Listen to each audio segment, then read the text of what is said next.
পাল্টা কথা বলে আমাকে নিয়ে ভিডিও বানাই রুবেল, তোমরা সেটা জানো, অনেকে হয়তো শুনেছো এইসব কথাগুলো।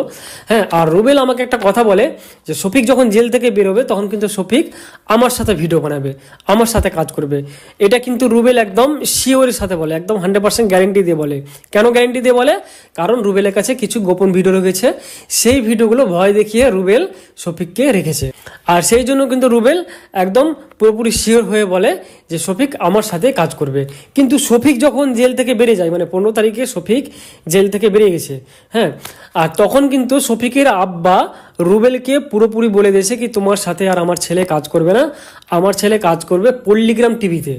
আর তার জন্য কিন্তু রুবেলের মাথাটা পুরো গরম হয়ে গেছে। এখন রুবেল কি করবে দিশা পাচ্ছে না। ওই জন্য রুবেল শফিকের যে গোপন ভিডিওগুলো আছে, মানে যে পার্সোনাল ভিডিওগুলো আছে, ওই ভিডিওগুলো রুবেল ভাইরাল করে দেবে বলেছে, এবং বলেছে যে রুবেল মানে এটাও বলছে রুবেল যে শফিকের ক্যারিয়ার নাকি রুবেল বরবাদ করে দিবে। তো রুবেল আর রাকেশ এই দুজনের মধ্যে কিন্তু কথা হচ্ছে, তাদের কল রেকর্ডিং আছে আমার কাছে। তো বন্ধুরা, রুবেল এবং রাকেশ দুজন মিলে কি যুক্তি করেছে এবং তাদের মধ্যে কি কি কথা হয়েছে না হয়েছে, তোমরা প্রথমে এই কথাগুলো শুনে নাও, তারপর আমি কিছু বলছি। হ্যাঁ, তো আমার কথা হয়েছে ভাই, জেল খেটেছি, ঠিক আছে ভাই, শফিকের ক্যারিয়ার নষ্ট করে দিবো। হ্যাঁ, আর আমি বলছিলাম কি শফিকের যে ভিডিও গুলো আছে কিছু আমাকে হোয়াটসঅ্যাপে মেনশন করো, ঠিক আছে, হোয়াটসঅ্যাপে মেনশন করো আর তোমার কাছে রেখে দাও, ঠিক আছে।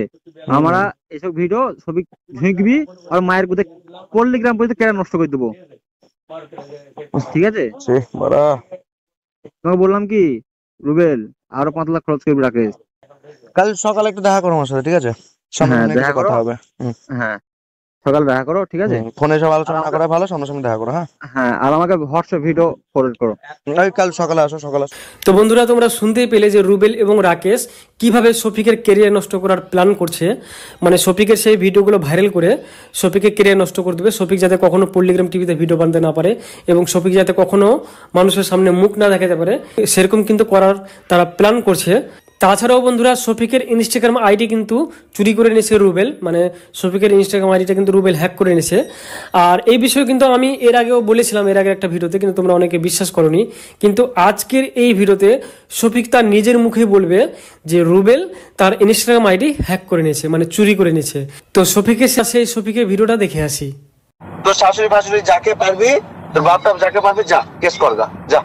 আমি বলে দিলাম, কলটা রেকর্ডিং করলে আমি তোমার সাথে কোনো ঝামেলা চাই, তুমি আমার আইডিটা দিও। আমি তোকে বলছি তো ভাই, তুই আমার এই কথাটা রেকর্ডিং করলে, আমি তোকে নিজে জোর গলায় বলছি। তুমি আইডিটা দিবে না? কোথায় ছিলাম? হ্যাঁ, আমি রাকেশ কলকাতা এসেছি, তো কি হয়েছে? তো সেটাই তো আমি ওসব জানতে চাই। আমি রাকেশ একসাথে আছি, এখনো গাড়ির মধ্যে আছি, কলকাতাতে এসেছিলাম আমরা। তো ঠিকই আছে, তুমি আইডিটা তুমি আইডিটা দিবা কি দিবা না? তোর আইডি আমি কোথায় পেয়েছি? তোর আইডি আমি তোর আইডি তোকে তো কোনো আচ্ছা ব্যাপার রে ভাই। আমার আইডি তোমার কাছে দেখো, এতদিন হ্যাক হলো না, আজকে হঠাৎ হয়ে গেল কেন? রাকেশ কথা মধ্যে বলছি তোমার আইডি, ওই আইডি আমাদের কাছে আছে, তাই বলছে। এতদিন হ্যাক হলো না, আজকে হলো কেন? হ্যাঁ, এতদিন হলো না, আজকে হলো কেন? এতদিন আমি কি করবো? এতদিন হ্যাক হলো না, আজকে হলো কেন তাই বলছি আমি। তোর আইডি আমি কি করবো বল? মানে সব থেকে জীবনে বড় ভুল কি জানিস? কি বললো?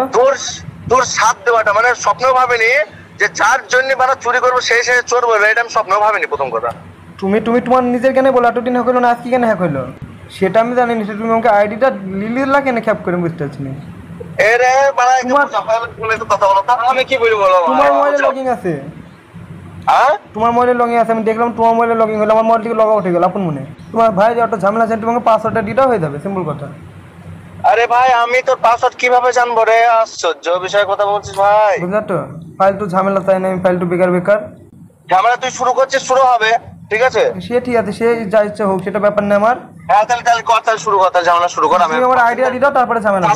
আসলে যাকে বলবো না, তুই কেসের ভয় দেখেছিস, যা তুই কেস করতে বল, যা। আমি নিজে বলছি, কেস তো করা আছে, যা। আর কেস তো করা আছে, আর কি কেস করবে? যা কেস কর, যা, যেমন তাই কর, যা। ঠিক আছে, হ্যাঁ ঠিক আছে, যা। এটা মাথাটা একবার টেলে হইলো, তারপর আমার ফুল মাথায় আছে, যা। আমার এটা বললাম তো, জোর গলায় বলছি, ঠিক আছে। তাই পারলি তুই রেকর্ডিং কইলে না তো তোর বাপকে শোনাই কথাটা, যা। আমি তোকে এটাও বলছি। আচ্ছা, বাপকে শোনাতে হবে না, যাকে শোনানো ঠিক শোনাবো, ঠিক হয়ে যাবে, বুঝলা তো। তারপর দেখছি, ঠিক আছে, যা। আচ্ছা, তোমাকেও দেখছি, রাকেশকে দেখছি, দূর নাকি, তারপর ঠিক আছে। আমাকে দেখবে, রাকেশকে দেখবে? হ্যাঁ অবশ্যই, তুমি আমার আইডি হ্যাক করলে তো কি দেখবে তোমার? ঠিক আছে, ঠিক আছে, দেখ। ঠিক আছে, থাক। এর সবই তো বন্ধুরা, তোমরা শুনতে পেলে যে রুবেল কিভাবে শফিকের ইনস্টাগ্রাম আইডিটা হ্যাক করে নিয়েছে, চুরি করে নিয়েছে। তারপরেও কিন্তু রুবেল ধরা দিচ্ছে না যে আমি তোমার আইডিটা নিয়ে এনেছি, এবং রুবেল ঘুরিয়ে আরও শফিককে হুমকি দিচ্ছে। শফিককে হুমকি দিচ্ছে কি তুই আমার নামে কেস করতে পারিস, তোর শাশুড়ি আমার নামে কেস করতে পারে, তুই যা করবি করে নিবি, তোর ইনস্টাগ্রাম আইডি আমি দিব না। এটা কিন্তু রুবেল পরিষ্কারভাবে বলে দিচ্ছে। বন্ধুরা, শফিক কী কারণে ভিডিও বানাতে পারছে না তা তো তোমরা নিজের কানেই শুনলে বা দেখলে। তো চ্যানেল যারা নতুন অবশ্যই চ্যানেলটা সাবস্ক্রাইব করবে। আর যথেষ্ট বলবো, ইমরান অনেক ভালো ছেলে, ওকে শফিককে নিজের ভাইয়ের মতো কিন্তু একটা জায়গা দিয়েছিল, ঠিক আছে। শফিককে অনেক অনেক সাপোর্ট করেছে। অনেকেই বলছিল যে ইমরান অনেক খারাপ ছেলে, কিন্তু আমি যতটা জানি বা মানি, ঠিক আছে, ইমরান অনেক ভালো ছেলে। ইমরান কিন্তু শফিককে অনেক সাহায্য করেছে নিজের ভাইয়ের মতো, নিজের বন্ধুর মতো। তো অবশ্যই ইমরান এবং শফিকের জন্য কিন্তু লাইক, কমেন্ট, শেয়ার উড়াধুরা করো ভিডিওটাই।